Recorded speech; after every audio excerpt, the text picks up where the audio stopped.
Uvacha. Sri Shukadeva Goswami said, Evam, in this way, Sampartitaha, being eagerly requested, Vipraha, the Brahmana Gargamuni, Swachakir Eva, which he already desired to do, and for which he had gone there. Tat, that. Chakara, performed. Namakaranham, the name-giving ceremony. Gudaha, confidentially. Rahasi, in a secluded place. Balayaho, of the two boys, Krishna and Balaram. Old translation. Shukadeva Goswami continued, having thus been especially requested by Nanda Maharaj to do that which he had already desired to do. Gargamuni performed the name-giving ceremony for Krishna and Balaram in a solitary place. Repeat. Shukadeva Goswami continued. Having thus been especially requested by Nanda Maharaj to do that which he already desired to do. Gargamuni performed the name-giving ceremony for Krishna and Balaram in a solitary place. So there's no purport to this text, and the next text is just explanatory of what the verse already says. So we're going to keep reading 12, and then we'll go on to 13. So 12. Shigargavacha hayam hirohini putro ramayan suredo gunahaye akyasyate ramahiti valadikyan valam vidu yadunam rapitan vavat sankarshanam mushanjapi. Gargamuni said, this child, the son of Rohini, will give all happiness to his relatives and friends by his transcendental qualities. Therefore, he will be known as Rama, and because he will manifest extraordinary bodily strength, he will also be known as Bala. Moreover, because he unites two families, Vasudeva's family and the family of Nanda Maharaja, he will be known as Sankarshana. Nice. So, purport by His Divine Grace, Srila Prabhupada, Srila Prabhupada Ki Jai. Baladev was actually the son of Devaki, but he was transferred from Devaki's womb to that of Rohini. This fact is not disclosed. According to the statement in the Hari Vamsa, Pratyuvacha Tatho Rama Sarvam Stan Abhidhas Tan Yadaveshvapi Sarveshu Bhavanto Mama Vallabhaha.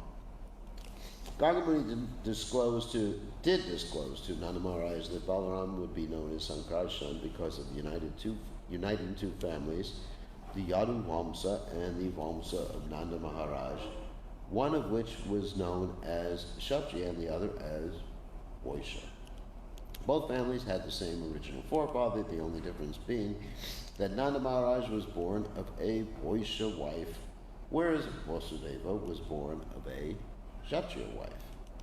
Later, Nanda Maharaj married a Vaishya wife, and Vasudeva married a Kshatriya wife. So although the families of Nanda Maharaj and Vasudeva both came from the same father, they were divided as Kshatriya and Vaishya.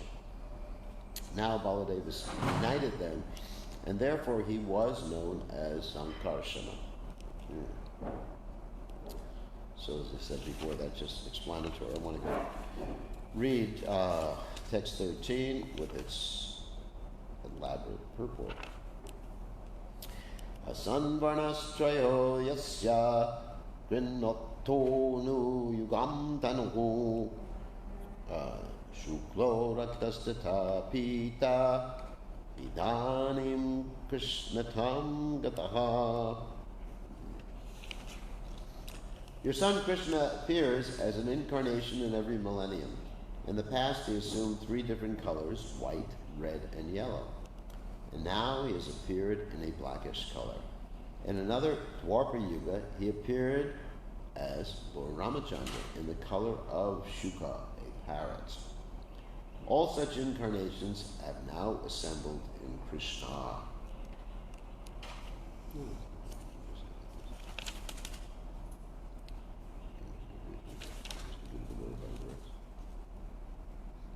It's interesting, I mean, just like a little comment here, that actually Lord Ramachandra is not even mentioned here, and as color of a Shuka, parrot, Shukla, sometimes white, sometimes red.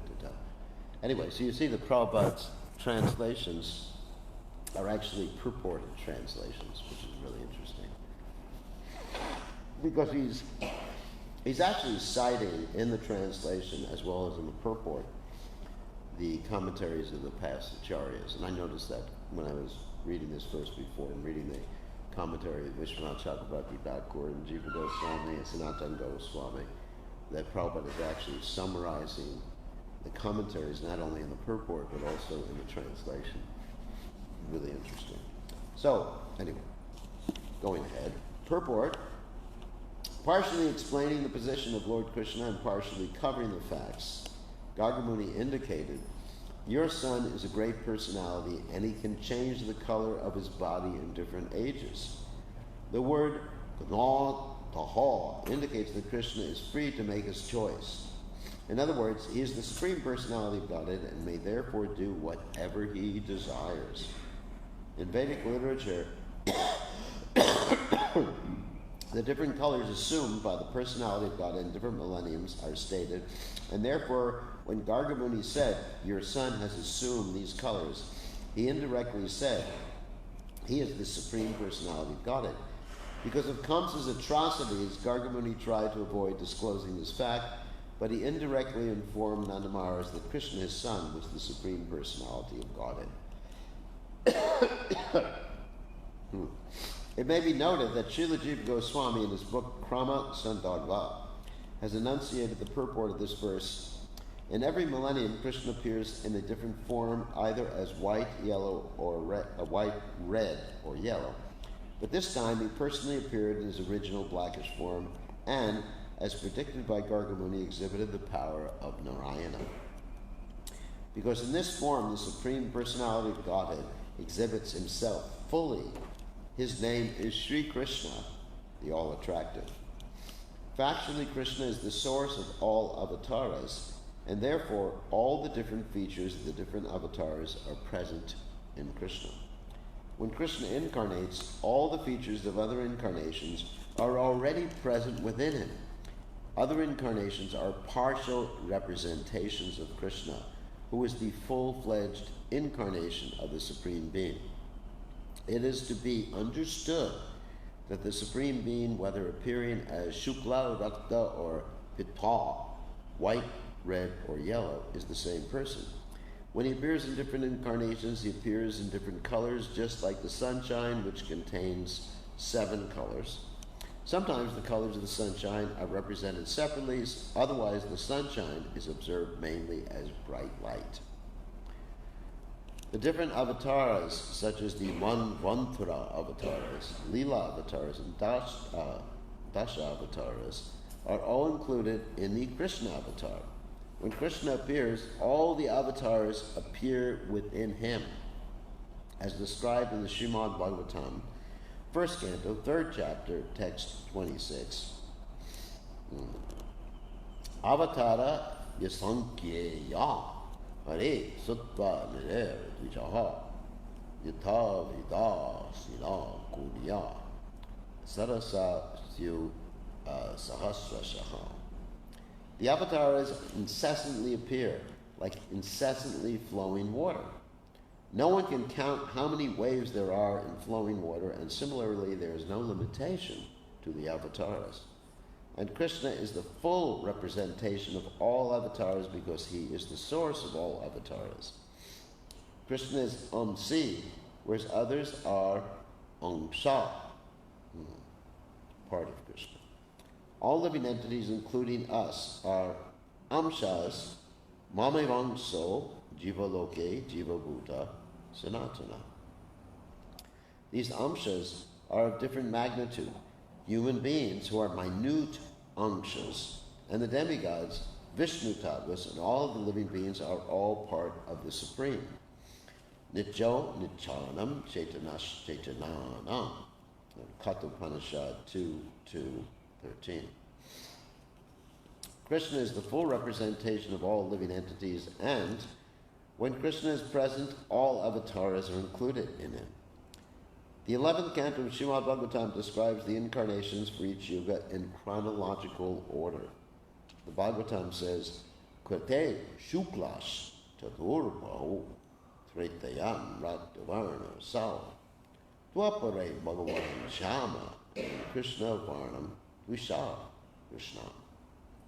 We actually see that in Kali Yuga, Bhagavan has appeared in Pita Varna, or yellow color, as Gora Sundara, although the Bhagavatam speaks of Krishna Varnam.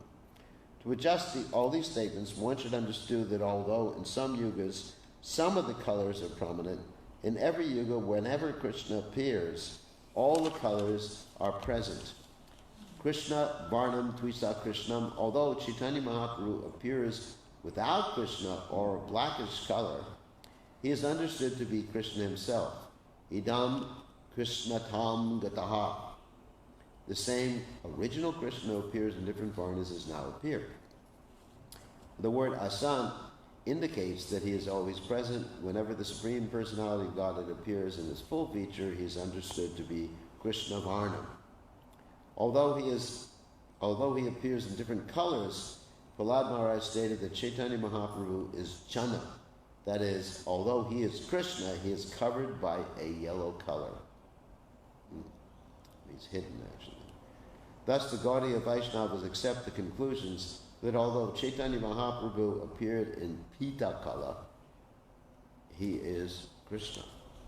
Interesting purport. So, Om Magana Tivananda Shah Gananjana Shlakaya Chakshuram Riditam Yena Tasmai Shikavena Maha.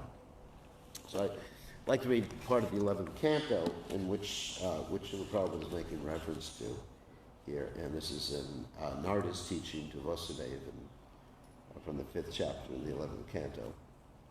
So I'll just read the translation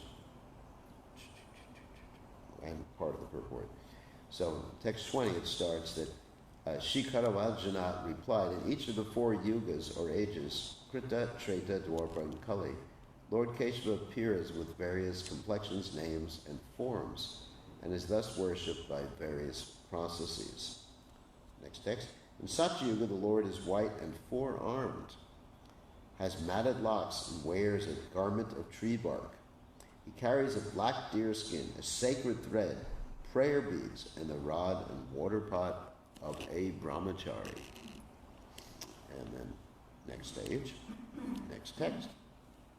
People in Satyuga are peaceful, non-envious, friendly to every creature, and steady in all situations. They worship the Supreme Personality of Godhead by austere meditation and by internal and external sense control. And Prabhupada comments here.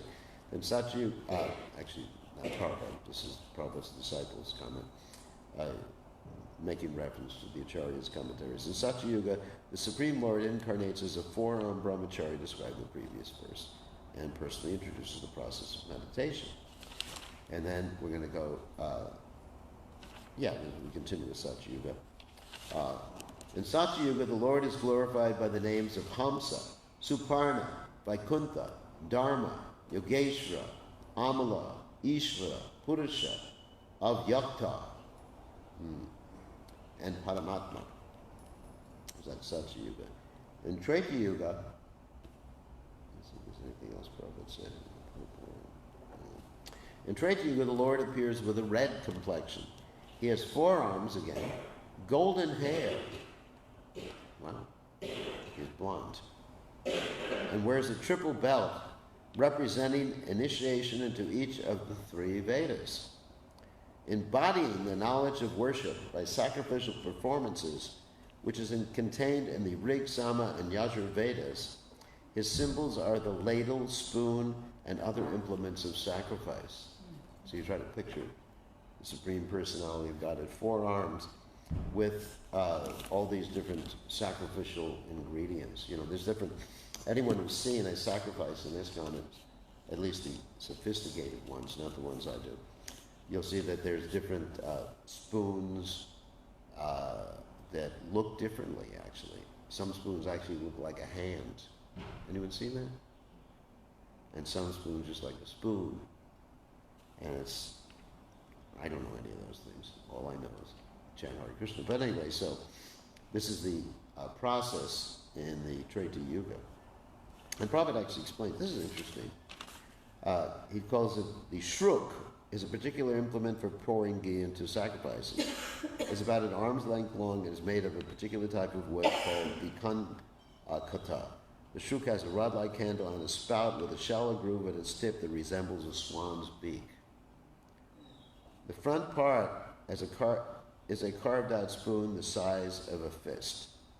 The shruva is another implement used in sacrificial oblations. It's made of kandira wood and is smaller than a shruk and is used to pour ghee into the shruk. It is sometimes used instead of the shruk to pour ghee directly into the sacrificial fire. Anyway. So, in Treta Yuga, the members of human society who are fixed in religiosity and are sincerely interested in achieving the absolute truth worship Lord Hari, who contains within himself all the demigods. The Lord is worshipped by the rituals of sacrifice taught in the 3 Vedas.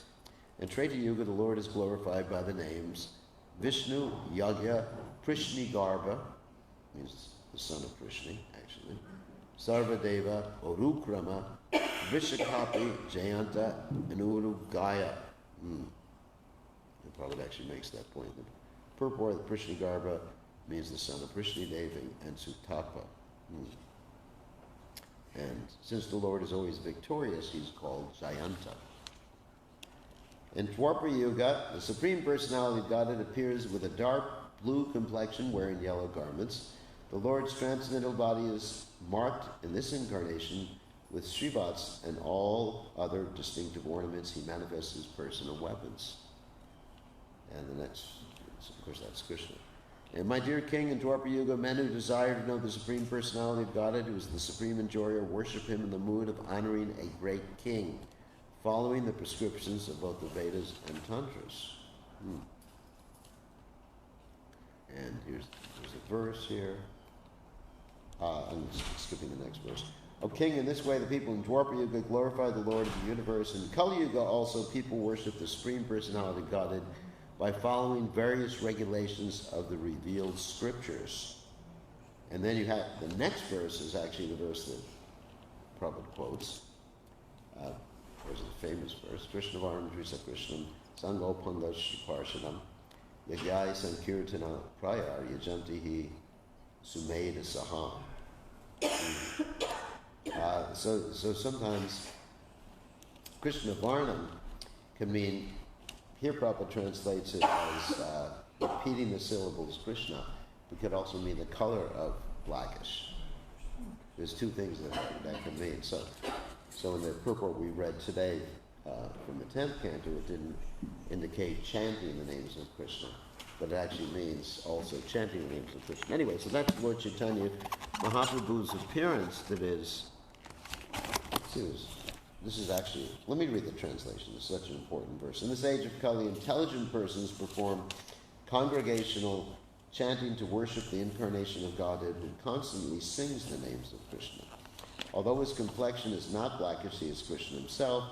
He is accompanied by his associates, servants, weapons, and confidential companions. Very important verse. Remember, 11.5.32.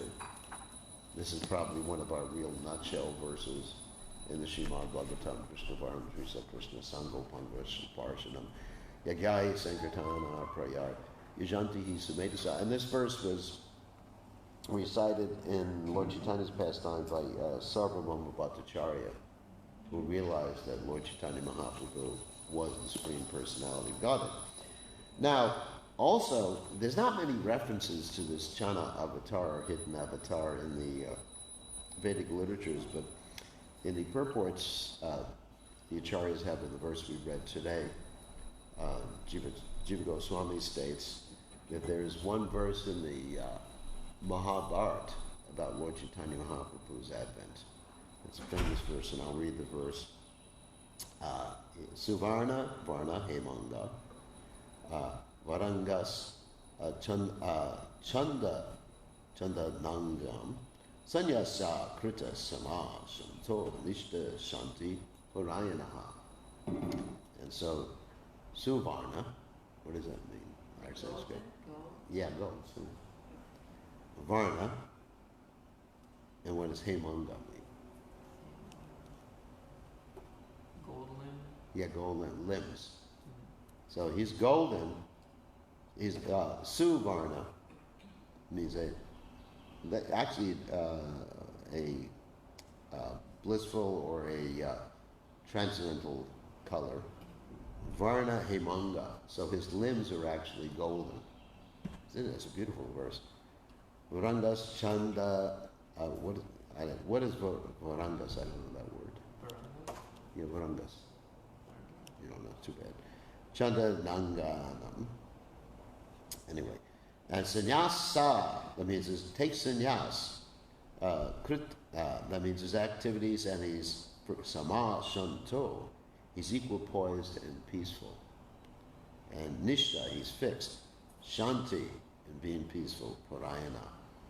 Like this. So this is Lord Chaitanya Mahaprabhu being predicted in the Mahabharata. Actually, it's one of the few verses. And let's see what else they want to say about this. So also the Acharyas comment that he's chanting the name of Krishna, and then they analyze, Jiva Goswami actually analyzes the name of Krishna in a particular way. He says, Krish means existence. Now, previously, there have been another analysis of the word Krishna, meaning Krish, meaning to attract, right? So there's different analyses the Acharyas have given of the name Krishna. So Krish means existence, and Na, according to Jiva Goswami, means bliss, coming from the word Ananda. So another analysis of the Acharyas is that Krish means to attract. Just like you have that verse in the Bhagavad Gita, Krishi Goraksha Vanijan Vaishya Karmas Vibhavajan, that a Vaishya is engaged in what? Plowing the land. But he's plowing the land with a tractor. Not exactly a tractor, he uses a organic tractor, which is the oxen. So the oxen is pulling the plow, so it's what Krishi. Krishi Goraksha, we mentioned the word Goraksha yesterday in class. Means he's protecting the cows. So that's a Vaishya's quality. So Krish means to attract. And in that particular context, the Na can be taken either as Ananda, giving bliss, or Na, negating material existence. You understand? So Lord Chaitanya Mahaprabhu appeared to teach the chanting of the Lord's holy names, Yuga Dharma. Ekon Dharma, Krishna Nama Sankirtan. And then, of course, there's other verses such as Kali Kalera Dharma, Krishna Nama Sankirtan, Krishna Shakti, Harivavartana. That in this age of Kali, Kali Kalera Dharma, the Dharma is Krishna Nama Sankirtan, but only those Krishna Shakti, Vinana, can only be done by those who have Krishna Shakti. In other words, as Bhaktivinoda Thakur states, the holy name is not simply a vibration that's made with the lips and the tongue. It has to descend. One has to be given the empowerment to chant the holy names. Or as Prabhupada said, one should hear the holy names from the lips of a pure devotee. And of course, lips of a pure devotee also means those who are representing the pure devotee. That's why devotees, or that's why Srila Prabhupada sent us out to preach Krishna consciousness. So anyway, that's all we have to say about this. So any questions or comments?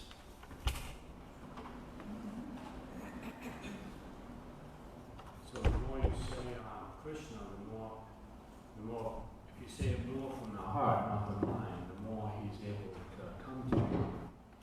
Well, yeah, one should chant from the heart, right? But one should hear originally the name from a pure devotee. Just like I gave the example many times, the first time I heard the name Krishna was from Prabhupada, who had recorded an album when I was listening to the album on the radio. And that changed my whole life. And then also, when I first read Krishna book, which is another manifestation of Prabhupada's Vani, then I became so immersed. I didn't say pure devotional service or anything like that, but I became so immersed in thinking about the person, Krishna, who had stolen butter and fed it to the monkeys just because of the potency.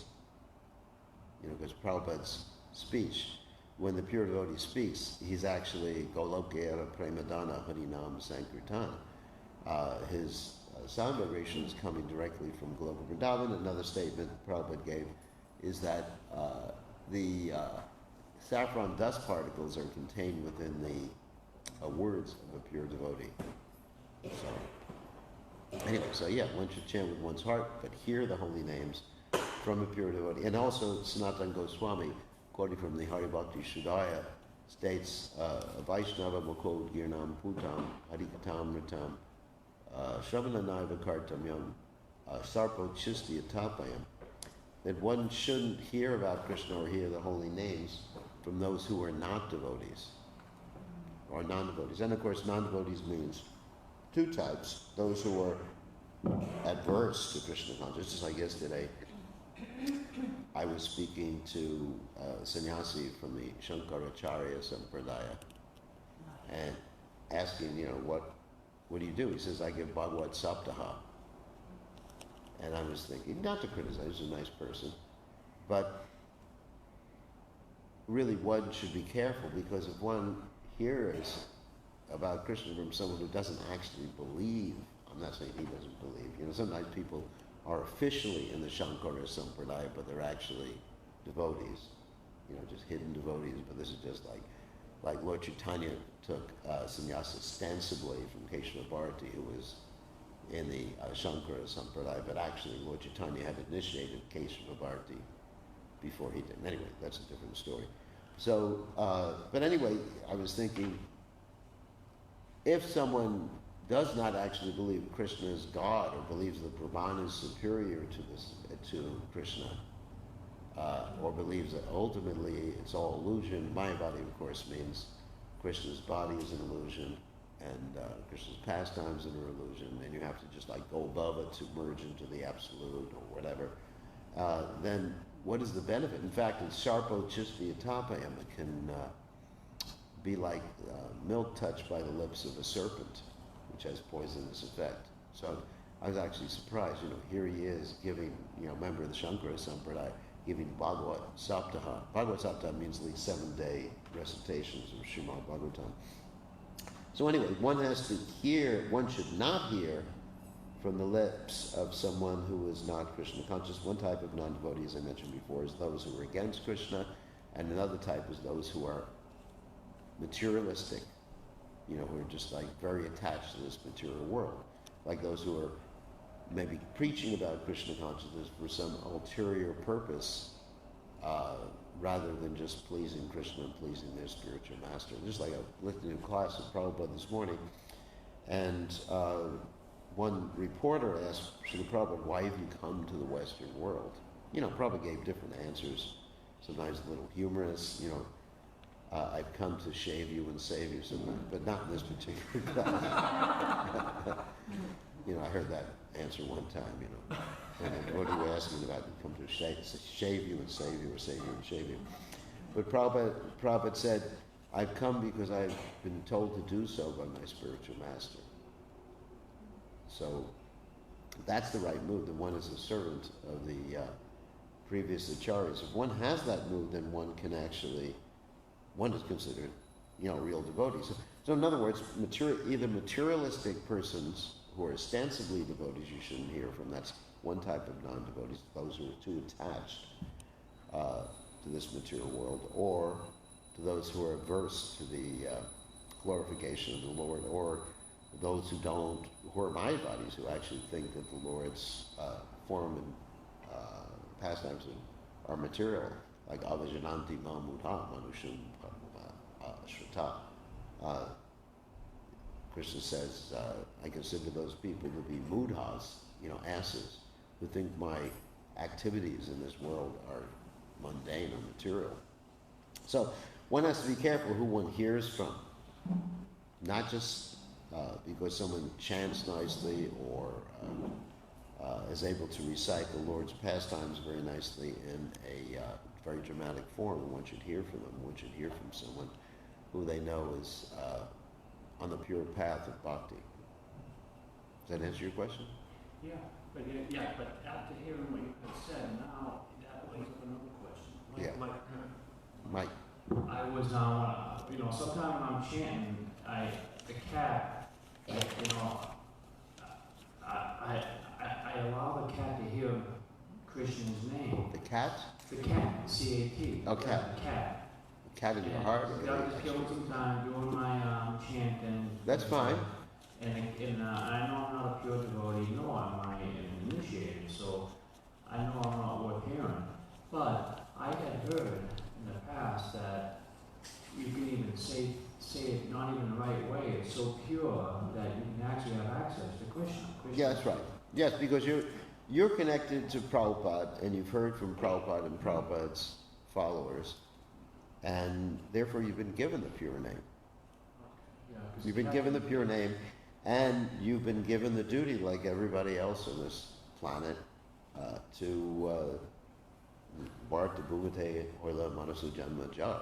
Like, in one sense, Bharta Bhumate can refer to India, and Prabhupada used that in many contexts when he was talking to people from India, that, your duty, because you were born in India, is to paropakar, to preach Krishna consciousness and help people, higher transcendental knowledge. But in another sense, we're all actually living in Bharat right now, not just India. Bharat Bhumi. This is in a higher sense, because at one point, Yudhisthira Maharajas and the Acharyas, not Acharyas, but the past kings in previous ages, they had control of the whole earth. It wasn't just India. I mean, India is actually, the country of India is actually something new. Because even like a century ago, India was far larger than it is today. And so originally, everything was part of Bharta Barsha, or what was considered Bharta Barsha. So it's everyone's duty. Lord Chaitanya has actually given you that duty to help other living entities, and if you're able to help the cat by chanting to the cat, that's why the cat was so happy this morning when I was chanting, because you've been chanting. I mean, he ran across the path with his front paws raised. Yeah. So, you have a question? I'm going to ask, in the previous verse that we kind of went through, talking about the common ancestor that Vasudeva and Nanda Maharaj had. I was wondering if you could elaborate a little bit.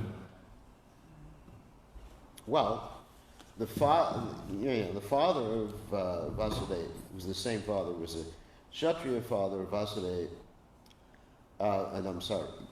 same father, Kshatriya father of Vasudeva and Nanda Maharaj, and I don't remember the name of the father. But the father had at least two wives. He had a Vaishya wife and a Kshatriya wife. And the Kshatriya wife gave birth to Vasudeva, and the Vaishya wife gave birth to Nanda Maharaj. So in one sense, they were like half brothers. Does that make sense? Yeah. The name of that particular father, I don't know. No. I mean, I guess we could look it up, but does anyone know the name? I was curious. I don't remember the name, but I've seen it and it's listed. Yeah. So maybe you can look it up. But they're half brothers. That's the main point. And everybody's pretty related. There's a chart in the 9th canto, which we had put on the wall a while ago. I don't know what happened to that chart. Do you remember you remember that chart? I do remember the chart, but I can't remember what was on it. I don't know what happened I was to it. just curious when you said it. I thought maybe there was some name I couldn't remember. I can print out. Actually, I should print out that chart again and put it up.